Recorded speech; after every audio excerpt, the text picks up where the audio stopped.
Alright, hello! Hi. Today, we're going to be talking about Boko Haram in Nigeria, which is in Africa.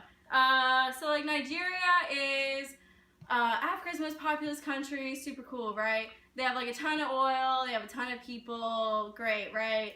No, it's not great. Because there's Boko Haram in Nigeria. They support ISIS! Right, so like they are like ISIS basically, and they want to take over Nigeria's weak and corrupted government and turn it into an Islamic state, which is crazy, right? Yeah, it's pretty crazy. 86% of the deaths in Nigeria are caused by Boko Haram. 86%? And that's like 75,000 people. No, it's 7,500 people. 7,500 people total. 7,512 to be exact. Okay. In addition to that, Boko Haram also is way different than any other ISIS terrorism because not only do they use armed assault, so like guns and they also use knives and just like physical combat, which is like crazy because usually ISIS does like bombings or like beheadings or something really dramatic. Kidnapped 276 schoolgirls from their dormitory, now still missing, and it's been like 3 years. These 276 girls, they're in their dorms, they're probably doing math homework. They're trying to learn. They're like, I'm ready to learn, I'm ready to be an educated woman because you know what? It's fucking time. It's time for women to show that they are just as equal as men. Like, no one has time for this. But then, like, Boko Haram comes in and they're like, guess what? It's wrong! Western education is forbidden. We're not gonna do this. We're just gonna here. Just come with us. Don't worry about it. Like, education isn't even a big deal anyways. No one does it. It's not cool. You're forcefully gonna come with us. So guess what? You're gonna come and you're gonna be a suicide bomber for us. Is that okay? Yeah, that sounds okay to me. You're never gonna see your friends and family again because we kidnapped you, Boko Haram. Boko Haram forever. Boko Haram 1,000. You just spilled all sorry. over me. Thank you. But who's doing anything about it? No one. And then on top of that, the U.S. is acting like they're doing something about it, but they're not really doing anything about it. And it's really sad. That's all we had to say. Politics. Who made these things? This is politics at its best.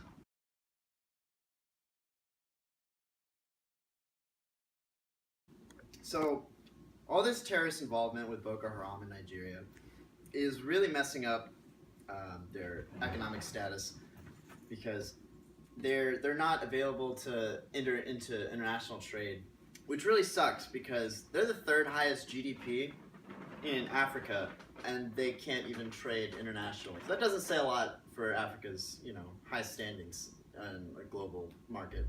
And you'd think that the U.S. would, give a little bit of a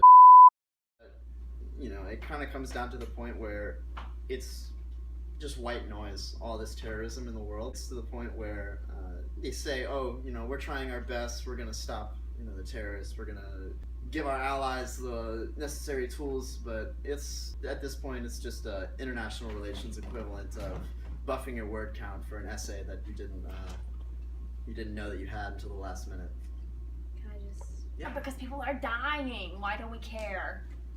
You look at like some people like Tim Reeser, who's one of those top VA aides, who's saying, "Oh, we don't have confidence in Nigeria's ability to use them in a manner that complies with the codes of war or something." And that's essentially, I don't know, some Tony Stark kind of response to, we don't want to give weapons out to people anymore because they can't be trusted with how they're going to use them. So, America, Obama comes into his office and he's like, man, like, I really want to give some helicopters to Nigeria. Like, they really need the aid. We've given them some aid before. We, like, really need to help out a little bit more because, like, they're dying. Everyone's dying every single day. And the guy who's with the public military affairs is like, no, dude. You shouldn't do that. Like, what if they use it? Because, like, Nigeria's government's so weak. He's like, well, what if they use it for terrorism? And Obama's like, dude, but we gotta really help them. Like, what about the people dying? And the Secretary of the Public Military Affairs is like, dude. He's like, if hits the fan, it's my fault. I'm responsible for that. And he's like, we gotta do it anyways, man. So, America ends up giving them these helicopters.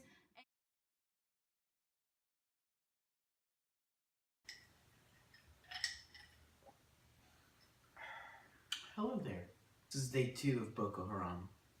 As you can see, we've decided to get a little festive today as well. Christmas is upon us. Unfortunately, Boko Haram is not such a festive topic to begin with. In our pleasant country of Nigeria, they have no emergency call number, which is problematic. Number 2, 1 second please. I was scared. I was I like, fucking damn. loved it. And the Nigerian government needs to learn how to know their customer.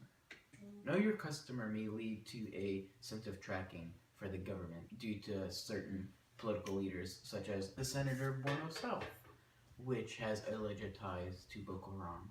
And these political affiliations would lead to a stronger political Boko Haram. Another solution that the Nigerian citizens would love of their government would be for them to develop they need to be effective. They need to just hit the terrorists where it hurts the most. Whether it's their wallets, or their manpower, or their weaponry. On top of that, there needs to be greater international cooperation, not just within Africa, but I believe the entire international community. The United States needs to be active, not just Nigeria, but South Africa. What's going on? Alright, so basically, Boko Haram has been going on since 2003. It's still going on right now. The main points we need to hit are a stronger and less corrupt government. We need a stronger international investment into Africa and Nigeria specifically. They need more money. Their military force hasn't been working. It only is giving Boko Haram the tools to show what their military tactics are, so Boko Haram is gaining experience in the way that they can violate this country. Infiltrating their funding will be the best way to bring them to some sort of negotiation table. Anyways, Boko Haram, look it up. Or maybe you don't need to, because we just told you about it. Group after one forever. Forever and ever, 1,000 years after one, okay.